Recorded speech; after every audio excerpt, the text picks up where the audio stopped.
નમસ્કાર વિદ્યાર્થી મિત્રો, ગઈ વખતે આપણે એટલે કે લાસ્ટ લેક્ચરમાં ભારતીય બેન્કિંગનો ઇતિહાસની જ્યારે ચર્ચા કરતા હતા ત્યારે આ સ્લાઇડ પર આવીને અટકીએ છીએ. હવે આપણે આમાં આગળ વધીએ છીએ આજે કે 1934માં રિઝર્વ બેંક ઓફ ઇન્ડિયાનો એક્ટ અંગ્રેજ સરકાર વખતે શું થઈ ગયો મિત્રો? પસાર થઈ ગયો અને 1935માં રિઝર્વ બેંક ઓફ ઇન્ડિયાની ભારતની અંદર શું થઈ? સ્થાપના થઈ. પણ અહીંયા ધ્યાન એ રાખવાનું છે કે એ વખતે પણ રિઝર્વ બેંક ખાનગી શેર હોલ્ડરોના હાથમાં હતી. અને આ જે બાજુમાં જે ચિત્ર આપેલું છે મિત્રો, એ જે તે સમયના રિઝર્વ બેંક ઓફ ઇન્ડિયાના પ્રથમ ગવર્નર શ્રી ઓસ્બોર્ન સ્મિથનું આ ચિત્ર છે, જે આપણા પ્રથમ રિઝર્વ બેંકના ગવર્નર હતા, શ્રી ઓસ્બોર્ન સ્મિથ.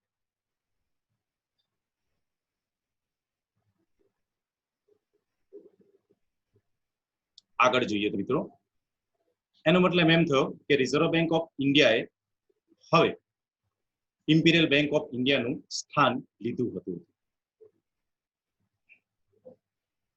1947માં જ્યારે ભારત આઝાદ થયું મિત્રો, ત્યારે આપણને એક ઇતિહાસ જાણીને આશ્ચર્ય થશે કે 1947ની અંદર ભારત આઝાદ થયો એની સાથે ભારત દેશના બે ભાગ પણ પડ્યા. એક ઇન્ડિયા એટલે કે ભારત બન્યું અને બીજું પાકિસ્તાને જન્મ થયો. પાકિસ્તાનની શરૂઆતમાં કોઈ મધ્યસ્થ બેંક ન હતી પાકિસ્તાન પાસે. તો જ્યાં સુધી પાકિસ્તાને પોતાની મધ્યસ્થ બેંકની સ્થાપના ન કરી ત્યાં સુધી રિઝર્વ બેંક ઓફ ઇન્ડિયાએ ભારત અને પાકિસ્તાન બંને દેશની મધ્યસ્થ બેંક તરીકે કામગીરી કરી હતી. અને એને પાકિસ્તાનની પણ અર્થવ્યવસ્થા શરૂઆતના તબક્કામાં, જ્યાં સુધી પાકિસ્તાનને પોતાની સર્વોચ્ચ બેંકની સ્થાપના ન થઈ ત્યાં સુધી તેની અર્થવ્યવસ્થાને પણ રિઝર્વ બેંક ઓફ ઇન્ડિયાએ સાચવી હતી. 1947માં ભારત આઝાદ થયો ત્યારબાદ ભારત સરકારે પંચવર્ષીય યોજનાઓ દ્વારા ભારતનો વિકાસ કરવાની એક આખી નેમ રાખી. ત્યારે ભારત સરકારે સૌ પ્રથમ વિચાર્યું કે ભારતની જે આ સર્વોચ્ચ અને મધ્યસ્થ બેંક જે રિઝર્વ બેંક ઓફ ઇન્ડિયા છે, એના ઉપર અંકુશ જે ખાનગી શેર હોલ્ડરોનો છે એને તે લોકો સંપૂર્ણપણે સરકાર પોતાના હસ્તગત કરવા માંગતી હતી. અને એને ધ્યાનમાં રાખીને સરકારે 1948 થી જ એને લગતા પગલા લેવાના શરૂ કર્યા. અને 1949માં ભારતમાં પહેલું રિઝર્વ બેંક ઓફ ઇન્ડિયાનું રાષ્ટ્રીયકરણ કરવામાં આવ્યું. અને જેમાં પેલા જે ખાનગી શેર હોલ્ડરો હતા રિઝર્વ બેંક ઓફ ઇન્ડિયાના, એ લોકોને દરેક 100 શેર દીઠ ₹108 મૂડી પરત કરવામાં આવી. અને એ રીતે સંપૂર્ણપણે સરકારે રિઝર્વ બેંક ઓફ ઇન્ડિયાને પોતાના હસ્તગત કરી લીધી, પોતાના તાબા હેઠળ લીધી. 1949માં સરકારે બેન્કિંગ રેગ્યુલેશન એક્ટ પસાર કર્યો અને તેના દ્વારા સરકારે સમગ્ર ભારતની બધા જ પ્રકારની બેંકો, એટલે કે કોઓપરેટિવ બેંક હોય, ખાનગી બેંક હોય, સહકારી બેંક હોય, તો આવી દરેક પ્રકારની બેંકોને બેન્કિંગ રેગ્યુલેશન એક્ટ હેઠળ લઈ લેવામાં આવી. અને રિઝર્વ બેંક ઓફ ઇન્ડિયાને એ વખતે પ્રથમવાર સંપૂર્ણ અધિકારો આપવામાં આવ્યા. એ અધિકારોમાં આ બધી જ જેટલી ભારતમાં જે કામ કરે છે બધી જ બેંકોને સંપૂર્ણપણે વિકાસ અને અંકુશિત કરવાના અધિકારો રિઝર્વ બેંક ઓફ ઇન્ડિયાને આપવામાં આવ્યા. બાજુમાં જે ડાબી બાજુ ફોટો દેખાય છે તે સ્વતંત્ર ભારતના રિઝર્વ બેંક ઓફ ઇન્ડિયાના પ્રથમ ગવર્નર શ્રી સીડી દેશમુખ હતા. અને એ રિઝર્વ બેંક ઓફ ઇન્ડિયાના પ્રથમ ભારતીય ગવર્નર બન્યા.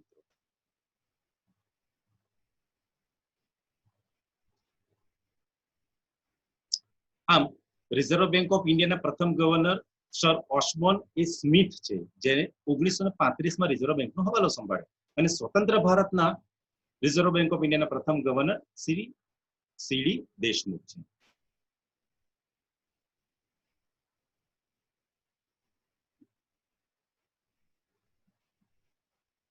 આની આપણે મિત્રો અગાઉ ચર્ચા કરેલી છે, માત્ર થોડુંક તમારા ધ્યાન માટે પાછી આ એક સ્લાઇડ બનાવેલી છે.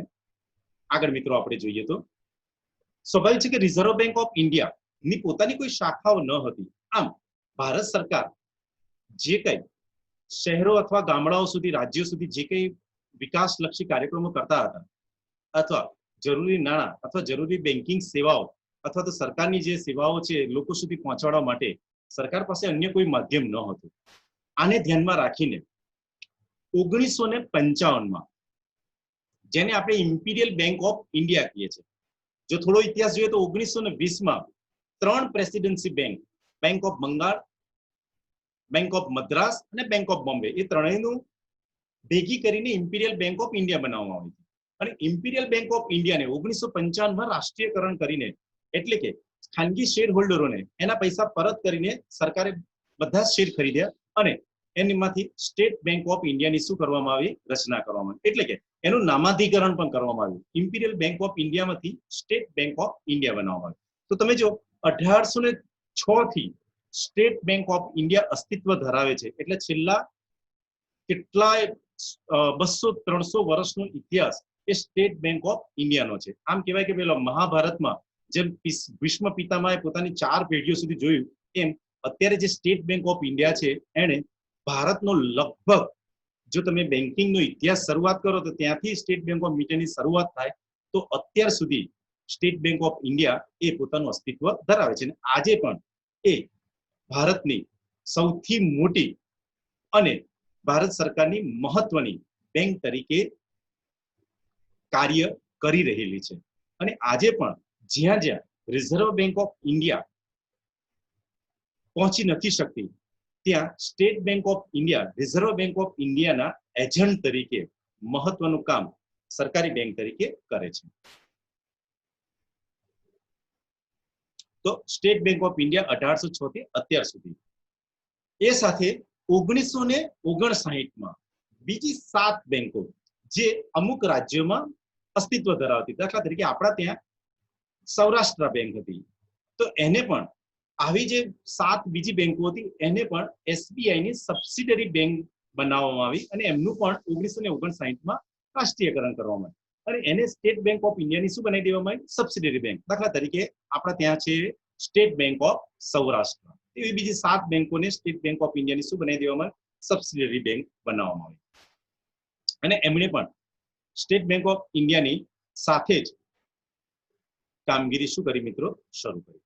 અહીંયા આપણા ઇતિહાસનો પ્રથમ તબક્કો મિત્રો આપણે શું કરીએ છીએ, પૂર્ણ કરીએ છીએ અને આપણે બીજા તબક્કાની શરૂઆત કરીએ છીએ, જેની શરૂઆત 1969 થી 1991નો સમયગાળો કહી શકાય. એટલે કે ભારતીય બેન્કિંગનો આ રાષ્ટ્રીયકરણનો સુવર્ણકાળ કહી શકાય. એટલે કે રાષ્ટ્રીયકરણનો આખો આ તબક્કો કહી શકાય, જેને ખરેખર વાસ્તવિક રાષ્ટ્રીયકરણ જેને આપણે કહી શકીએ. તો સ્વાભાવિક છે, ભારત પંચવર્ષીય યોજનાઓ દ્વારા ભારતનો વિકાસ કરવાની શરૂઆત કરી હતી. એ સંજોગોમાં ભારતને અઢળક રૂપિયાની જરૂર હતી. ભારતે દરેક રાજ્યોમાં, દરેક શહેરોમાં અને ગામડે ગામડે પોતાની જે યોજનાઓ છે એને પહોંચાડવા માંગતી હતી. પણ સ્વાભાવિક છે કે એના માટે સરકારને પૈસાની પણ જરૂર હતી અને સરકારને વધુમાં વધુ બેન્કિંગ શાખાઓ આ દરેક જગ્યાએ પહોંચે બહુ જરૂરી હતી. પણ ખાનગી બેંકો સરકારનો જે આ ઉદ્દેશ હતો એની સાથે એકરૂપ અથવા સંકલન સાધી શકતી ન હતી. એને કારણે સરકારના જે આર્થિક અને સામાજિક ઉદ્દેશો છે એ સરકાર પરિપૂર્ણ કરી શકતી ન હતી. આને ધ્યાનમાં રાખીને સરકારે 1969માં 14 મોટી બેંકો કે જેની ડિપોઝિટ 50 કરોડથી વધારે હતી એ સમયે મિત્રો, જે સમયે કદાચ ₹1 કરતા ઓછા ભાવમાં 1 કિલો તેલ મળતું હતું, એ સમયની આ વાત છે. 14 મોટી બેંકોનું રાષ્ટ્રીયકરણ કર્યું અને આના દ્વારા આ જે 14 મોટી બેંકોનું રાષ્ટ્રીયકરણ થયું એને કારણે ભારતમાં જે કુલ બેન્કિંગ ધંધો હતો એની અંદર 50% કરતા પણ વધારે બેન્કિંગ ધંધો સરકારના હસ્તગત આવી ગયો. અને આને પરિણામે સરકાર હવે ઘણી મોટી યોજનાઓ સમગ્ર દેશમાં એક સાથે શું કરી શકતા હતા મિત્રો, લાગુ પાડી શકતા હતા. અહીંયા કઈ 14 બેંકો છે એના નામ પણ આપેલા છે, બાજુમાં એની સ્થાપના વર્ષ છે અને એની બાજુમાં એની જે તે સમયની ઓફિસો આપી છે. સ્વાભાવિક રીતે આમાં આપણે જોઈએ તો અલ્હાબાદ બેંક 1865 એ સૌથી જૂનામાં જૂની બેંક છે કે જેનું રાષ્ટ્રીયકરણ કરવામાં આવ્યું છે, બરાબર છે. અને સૌથી જે નવી બેંક કહી શકાય ખાનગી બેંકમાં કે જેનું રાષ્ટ્રીયકરણ થયું છે એ યુનાઇટેડ બેંક ઓફ ઇન્ડિયા કે જેની સ્થાપના 1950માં થયેલી છે, એનું પણ રાષ્ટ્રીયકરણ કરવાનું છે. તો રાષ્ટ્રીયકરણ કરવા માટે જે ક્રાઇટેરિયા રાખવામાં આવ્યો છે એ ક્રાઇટેરિયા કયો હતો મિત્રો કે એમની જે તે સમયની ડિપોઝિટ કેટલી હોવી જોઈએ, 50 કરોડથી વધારે. તો અહીંયા સૌથી વધારે જેની ડિપોઝિટ છે અને આપણે ડિસેન્ડિંગ ઓર્ડરમાં ગોઠવી છે. તો સેન્ટ્રલ બેંક ઓફ ઇન્ડિયાની 1969માં સૌથી વધારે ડિપોઝિટ હતી અને બેંક ઓફ મહારાષ્ટ્ર એ જે તે સમયે સૌથી નાની બેંક હતી, એટલે કે એની ડિપોઝિટ 73 કરોડ.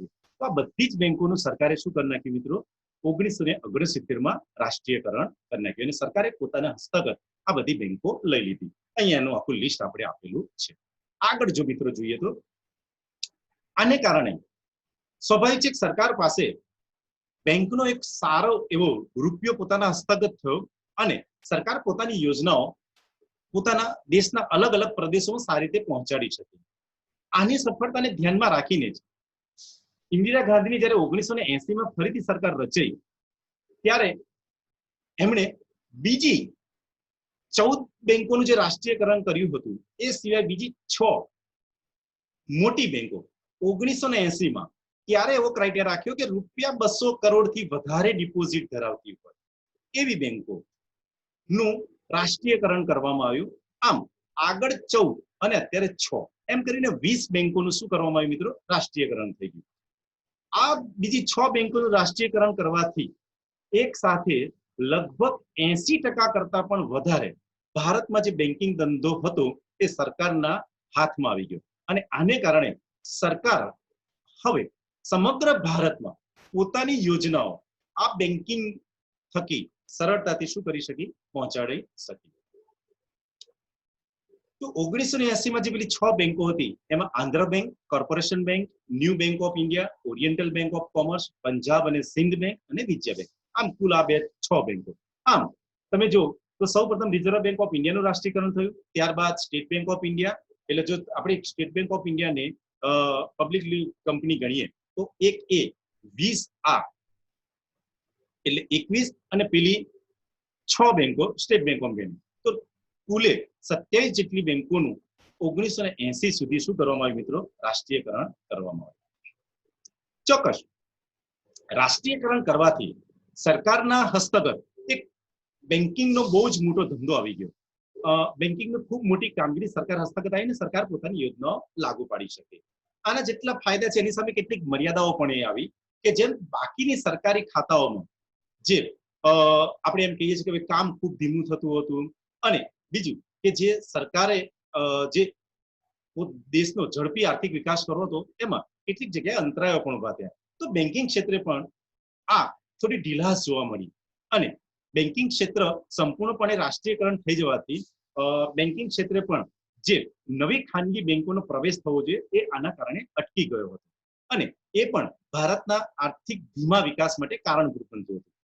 આને ધ્યાનમાં રાખીને 1991માં એટલે કે આપણો ત્રીજો અને છેલ્લો તબક્કો કે જ્યારે શ્રી મનમોહન સિંહ ભારતના વડાપ્રધાન હતા અને ડોક્ટર મનમોહન સિંહ કે જે હમણાં જ આપણા ભારતના વડાપ્રધાન હતા એ જે તે સમયે ભારતના નાણામંત્રી હતા. એમણે 1991માં ભારતમાં એલપીજી દાખલ કર્યું. એલપીજી એટલે ગેસનું સિલિન્ડર નહીં પણ લિબરલાઇઝેશન. એલ સ્ટેન્ડ્સ ફોર લિબરલાઇઝેશન, પી સ્ટેન્ડ્સ ફોર પ્રાઇવેટાઇઝેશન અને જી સ્ટેન્ડ્સ ફોર ગ્લોબલાઇઝેશન. તો એલપીજી યોજના ભારતમાં દાખલ કરી અને તેના દ્વારા એમણે ભારતની અંદર ભારતના જે અર્થતંત્ર છે એનું ઉદારીકરણ, ખાનગીકરણ અને વૈશ્વિકરણ કરવાનો શું કર્યો મિત્રો, પ્રયત્ન કર્યો અને એના દ્વારા એમણે સમગ્ર દુનિયાને ભારતમાં દરેક ક્ષેત્રની અંદર રોકાણ કરવા માટે આવકાર આપ્યો અને જે કંઈ ભારત સરકારે વૈશ્વિક એટલે કે વિદેશી કંપનીઓ અને ખાનગી કંપનીઓ પર પ્રતિબંધો મૂક્યા હતા એને ધીમે ધીમે શું કરવામાં આવ્યા મિત્રો, હટાવવામાં આવ્યા. આ દરેક ક્ષેત્રમાં લાગુ કરવામાં આવ્યું અને પરિણામ સ્વરૂપ ભારતમાં શું થયું મિત્રો, ખાનગી બેંકોનો પ્રવેશ થયો. તો 1993માં ભારતમાં ખાનગી બેંકો સ્થાપવાની શરૂઆત થઈ ગઈ. અને એમાં તમે જુઓ Karur Vysya bank, Federal Bank, Kotak Mahindra bank, ING bank, HDFC bank, Jammu અને Kashmir bank, Axis Bank, Yes Bank, ICICI bank, IndusInd bank, આવી કેટલીય યાદ રાખો ભારતમાં ખાનગી બેંક તો પહેલા હતી પણ એ જૂની ખાનગી બેંકો હતી. પણ આજે નવી ખાનગી બેંકો સ્થપાઈ એમણે ભારતના વિકાસમાં ખૂબ મહત્વનો ભાગ ભજવ્યો છે. તમને જાણીને મિત્રો આશ્ચર્ય થાય કે એચડીએફસી બેંકની સ્થાપના 1993 માં થયેલી છે, તેમ છતાં લગભગ 2015 થી 17 વચ્ચે એચડીએફસી નું માર્કેટ વેલ્યુ એકવાર સ્ટેટ બેંક ઓફ ઇન્ડિયા જે ભારતની સૌથી મોટી બેંક છે એના લગોલગ પહોંચી ગયું હતું ને એનાથી થોડો સમય આગળ પણ જતું રહ્યું હતું. આમ એચડીએફસી બેંકને કદાચ આપણે મહાભારતના અભિમન્યુ સાથે સરખાવી શકીએ કે જે આટલી જૂની સ્ટેટ બેંક ઓફ ઇન્ડિયા સાથે ટક્કર ઝીલી શકે એટલું એનું માર્કેટ વેલ્યુ થઈ ગયું હતું.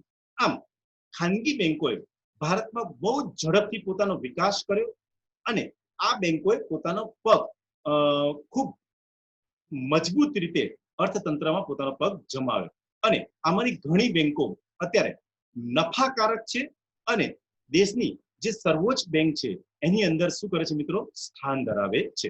તો 1991 પછી ઉદારીકરણ, ખાનગીકરણ થવાને કારણે ભારતમાં ખાનગી બેંકોનો એક નવો અધ્યાય શરૂ થયો. આમ હવે જોવા જઈએ તો ભારતમાં રાષ્ટ્રીયકૃત બેંકો પણ છે, એટલે કે સરકાર હસ્તગત પણ બેંકો છે.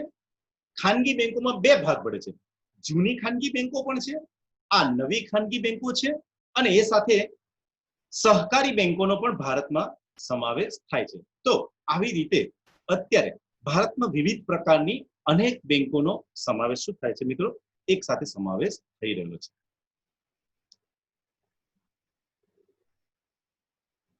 રાષ્ટ્રીયકૃત બેંકોનું જોડાણ. તો હમણાં જે નવી સરકાર રચાઈ નરેન્દ્ર મોદી સાહેબની, એની અંદર એમનો એક ઉદ્દેશ હતો, એક ઉદ્દેશ એવો પણ કહી શકાય, આ કેટલાય સમયથી ચાલી આવતું હતું, જેની ચર્ચાઓ થતી હતી કે જે આપણી રાષ્ટ્રીયકૃત બેંકો છે એ બેંકો હજુ પણ ભલે ભારતની સ્ટેટ બેંક ઓફ ઇન્ડિયા સૌથી મોટી બેંક છે, પણ દુનિયાની જે સૌથી મોટી જો તમે 10 બેંકો ડિપોઝિટ અથવા તો સંપત્તિની દ્રષ્ટિએ સરખાવો તો ભારતની એક પણ બેંકોનો એની અંદર સમાવેશ થતો નથી. આમ દુનિયાની જે મોટામાં મોટી સંપત્તિ ધરાવતી બેંકો છે એમાં સૌથી વધારે ચાઇનાની બેંકો છે, બરાબર છે, ત્યાર પછી અમેરિકાની બેંકો છે, ત્યાર પછી જાપાન, જર્મની અને છેલ્લે ઇંગ્લેન્ડની પણ બેંકો છે. પણ 1 થી 50 હતા, 1 થી 100, 1 થી 10, 1 થી 50 હતા, 1 થી 100 માં ભારતની એક પણ બેંકોનો સમાવેશ થતો નથી. હા, એક state Bank of India, Punjab national bank અને બેંક ઓફ બરોડા, આ બેંકોનો 1 થી 500 માં સમાવેશ થાય છે. એટલે કે લગભગ 200 થી 500 ની અંદર આ ત્રણ બેંકોનો સમાવેશ થાય છે. એનો મતલબ કે વિશ્વ કક્ષાએ જે સ્પર્ધા કરી શકે, વર્લ્ડ લેવલે સ્પર્ધા કરી શકે એવી મોટી બેંક ભારતમાં એક પણ ન હતી. આને ધ્યાનમાં રાખીને સરકાર ક્યારની વિચારતી હતી કે કેટલીક બેંકોને મર્જ કરીને એક મોટી થોડી બેંકો બનાવવામાં આવે કે જેથી કરીને વર્લ્ડ કક્ષાએ થોડી સ્પર્ધા કરી શકે. તો પંજાબ નેશનલ બેંક આમ પહેલેથી જ ભારતની મોટામાં મોટી બેંક હતી સ્ટેટ બેંક ઓફ ઇન્ડિયા પછી.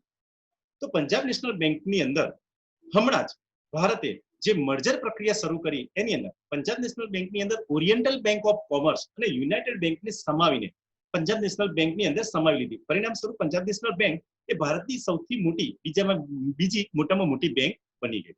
એ સાથે કેનરા બેંક અને સિન્ડિકેટ બેંકને પણ શું કરી નાખ્યું મિત્રો, મર્જ કરી નાખવામાં. એટલે ચોથા નંબરની મોટામાં મોટી બેંક બની. ત્રીજા નંબરે બેંક ઓફ બરોડા છે. એ જ રીતે યુનિયન બેંક, આંધ્ર બેંક અને કોર્પોરેશન બેંકને પણ એકબીજામાં મર્જ કરી નાખવામાં આવી અને એને કારણે એ પણ શું બની, પાંચમી મોટામાં મોટી બેંક બની. અને સાથે ઇન્ડિયન બેંક અને અલ્હાબાદ બેંકને પણ એકબીજામાં મર્જ કરી નાખવામાં આવી. એ પણ ભારત એટલે આવી રીતે બેંકોને એકબીજામાં મર્જ કરીને થોડી મોટી બેંકો બનાવવાનો શું કરવામાં આવે મિત્રો, પ્રયત્ન કરવામાં આવે. તો આ રીતે ભારતમાં એક બેંકનો ખૂબ લાંબા ગાળાનો, આમ જોવા જઈએ તો એક મહત્વનો દેશના અર્થતંત્રમાં જે પ્રદાન કરે છે એ બેંકનો આખો આટલો મોટો ઇતિહાસ છે મિત્રો. આને લગતી ચોક્કસ અહીંયા આપણે હજુ પણ આ મર્જરની પ્રક્રિયા ચાલુ રહેશે અને ભવિષ્યમાં ચોક્કસ એને લગતો પણ કોઈ લેક્ચર આપણે બનાવવાનો મિત્રો પ્રયત્ન કરીશું. અને આના પછીનું એક લેક્ચર હું ચોક્કસ અત્યાર સુધીનો જે મેં ઇતિહાસ ભણાવ્યો છે એની લગતો એક હું કદાચ નાના ટૂંકા પ્રશ્નો બનાવવાનો પ્રયત્ન કરીશ મિત્રો. અહીંયા આપણે આ ભારતના બેન્કિંગનો ઇતિહાસ પૂર્ણ જાહેર કરીએ છીએ મિત્રો. ખૂબ ખૂબ આભાર. જો તમને આ લેક્ચર મારો ગમ્યો હોય તો ચોક્કસ એને સબસ્ક્રાઇબ કરજો અને બેલ આઇકન પણ મિત્રો દબાવવાનો પ્રયત્ન મિત્રો કરજો. થેન્ક યુ વેરી મચ મિત્રો.